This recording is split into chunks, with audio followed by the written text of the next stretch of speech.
Hello everyone, it's Brett here, Lionheart84, and I thought I'd do a short talk about these bad boys today. One of my pet hates. I had planned to do a video about a new plant arrival, but guess what? The couriers got lost and the plants never arrived, so they're now floating around the UK somewhere waiting to find their way to me. So I thought instead of doing a plant unboxing, that I thought I'd talk about why I personally can't stand these tree pots that certain nurseries use for growing tropical plants. Now, for some reason or other, well, I know the reasons why, a lot of the tropical fruit plants you buy in Europe are grown in these very tall tree pots. There's another one here, very common. Now, the normal reasons you're given is all tropical fruit trees all have long taproots. Absolute utter nonsense.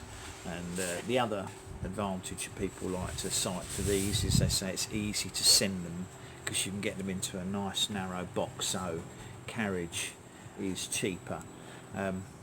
That is partially true, possibly, but it's not the whole truth. The main reason they grow these in these tree pots is space. Simply, they can cram in, you can see, large quantities of fruit trees into a very small space. Sorry, typically enough, the neighbour behind us decided to cut his grass. Always seems to happen when I decide to do a video where I'm not close to the camera. They grow them in these for convenience. There's no other reason. You can get a large number of trees in a very small space. And yeah, some tropical fruit trees do develop long tap roots given the opportunity, and that's fine. If you're planting, if you're fortunate enough to live in a climate where you can plant your tropical trees in ground, or you've got a giant greenhouse that you can grow them in and you're going to plant them in ground, then these pots are fine, because it does encourage long roots to grow, which gets the tree off to a good start. It can find its own moisture deep in the ground, so I've got nothing against encouraging long roots. But if you've got people like me who grow their plants in containers, it causes all sorts of problems, which I'll try and show you. Because what tends to happen is when I get a plant like this from a nursery in Europe, you will find that the plant is probably no more than, I suppose, 50 or 60 centimetres tall. So between 1 and 2 feet, 2 feet maximum normally. And normally the plant is very little taller than the pot itself, which is definitely, as far as I'm concerned, over potted. Now, one of the issues you tend to get, which I think I can demonstrate quite easily on camera, the sun's shining now, so I don't think it's going to affect the lens at all, is when I think it might be best if I lift up a plant and show you. I've got here my small guava that I've repotted recently. Now you can see the size and height of the plant. It's actually died back a little bit, but it's branching out nicely on the sides. But when I got this, it came in one of these, which, as you can see, is actually, probably can see, is at least as high as the plant itself. Now, I'll try and explain why I consider this disadvantageous. When you're sending plants in boxes in Europe, I've found that a lot of the couriers they use will only send a box of maximum of 1.5 metres long. So if you've got a plant pot that is over half a metre, that reduces the size of the plant that they're going to send you in the box. So I've found on numerous occasions that I've had a tall pot like this and a plant that was probably not much taller than this, because it was restricted by the height of the pot, especially once they put the packing in, and then they end up cutting off the top 12 inches of a plant that you would like to have had as taller. So there is that disadvantage. The other problem I get, and this is the main problem, is when you take the plants out of these pots, instead of having a nice fibrous bushy feeder root system, they tend to have three, like the guava, they tend to have 3 or 4 long, thin, quite stiff roots. And the problem comes when you get this.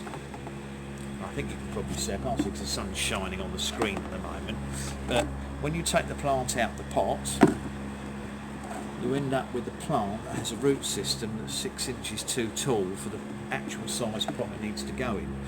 If you actually look at the size pots, to get that depth of roots into a pot, you need a gigantic pot, because if it's got to be that tall, it's going to be very wide as well. And what I found is it's caused me to overpot some of my plants, which has then caused root issues, because what I've done is I've had a pot like this with long stiff roots in, wanted to put it in a pot this size but couldn't fit it without breaking or cutting the roots off, which I didn't want to do, and I've ended up putting it in a pot that's 2 or 3 times this volume. The plant doesn't do well, it tends to suffer from root rot, and then you end up with all sorts of issues. So I personally would be much happier if they just grew the plants in a normal sort of 2-gallon normal shaped pot. I mean, obviously this is, I think this is, let's see if I can see it. It hasn't got a size on this in gallons, but I would imagine this is about probably about a 3 or 4 gallon pot. I would say it's a 38 centimetre diameter, but I would be much happier if they grew their fruit plants in the nursery in a traditional shaped pot. Then when they arrived, all you'd have to do is to move them up the pot size, perhaps a couple of inches up, to repot them into a fresh compost, and it would make life a lot easier. So that's why I'm personally not a fan of these long tree pots. There are 1 or 2 tropicals that do have very long tap roots, but you know what I've found? Most tropical fruit trees can be adapted to growing in standard shaped containers. There are people who say to you, you can't grow a pawpaw or a mango in a normal container because it's got a long tap root. But if you condition the trees from when they're young to growing in standard size containers, you will find they normally develop a different type of root system. They'll develop a fibrous root system which is better suited to pot growing. So if you encourage them from the start to grow in normal pots, you'll probably find that most of your tropical fruit trees, provided you keep the size down, will quite happily grow in standard pots, and most of mine are doing quite well now, even the ones with supposed long tap roots. I have had issues with some of my plants, but it is actually nearly always root rot or the cold weather that causes the problem. So that was just a quick video about my personal dislike of these super long tree pots. I mean, great for space in a nursery, I perfectly understand why they use them, but they cause me all sorts of problems when I'm trying to repot into what I think is the appropriate size pot for certain plants, and that has led in my case to some of them getting root rot and dying, unfortunately, such as my in fact, I think this is a pot my starfruit came in that died recently, and of course I ended up putting it into a giant pot because of the length of the roots on it, and the plant has subsequently in the last year or so deteriorated and succumbed to root rot because it was heavily overpotted. I did try down potting it once I found the roots had rotted away, but by then it was too late and it's died now, so I shall be getting another one, and I will attempt to reorganise the roots into a much smaller pot this time and see if I can keep it in better health. Anyway, thanks for watching, everybody. I hope you could hear me. I hope I'm close enough to the speaker, and I hope the lawnmower in the background didn't interfere too much with what you could or couldn't hear. There wasn't much I could do about it. But I appreciate you watching. Please give me a thumbs up.